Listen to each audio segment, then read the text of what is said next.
For my ice cube tray, I'm going to start with a sketch on the XY plane. I'm going to make a rectangle that is 104 by 300 millimeters, and then I will extrude that 50 millimeters.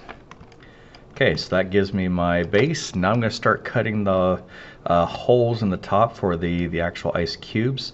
So I'm going to create a sketch on the top plane. I'm going to create another rectangle on that sketch, and I'm not going to worry too much about the positioning right now.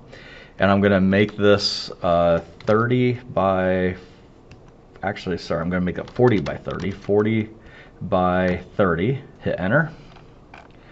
Now I want it 7 millimeters from both edges, so I'm going to use my sketch dimension. I'm going to select the top edge of that and the top edge of my rectangle. Come over here and click somewhere, type in 7. So that'll move it exactly 7 millimeters from the top, and then I'll do the same thing here. So I'll select this one, the left edge, drag up, type in 7, and there we go. So now I have my rectangle for my first cutout. I'm going to finish the sketch. Now I'm going to extrude this down to cut it. So I'm going to hit E on the keyboard, select that. I'm going to drag it down -30, or just type in -30. But then before I say OK, first make sure it's a cut.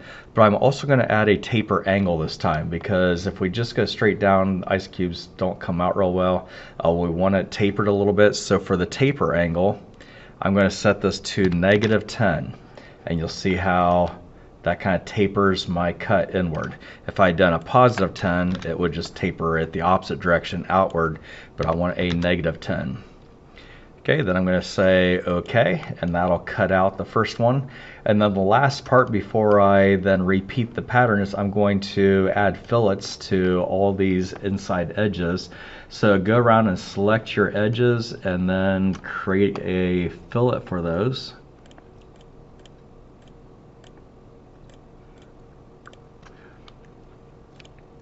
And the fillet, for me, I'm going to do a 4 millimeter fillet that looks like that. And then we could also add a fillet around this outside, this top edge as well. Since I forgot to include those top edges, instead of adding a new fillet, I'm going to go in and edit the existing fillet that I just did. And then click this little plus sign to add a new selection. I'm going to select those edges. I'm going to create those as 4 as well. And then say OK, and there we go. So now all those fillets are included in just one feature here on my timeline.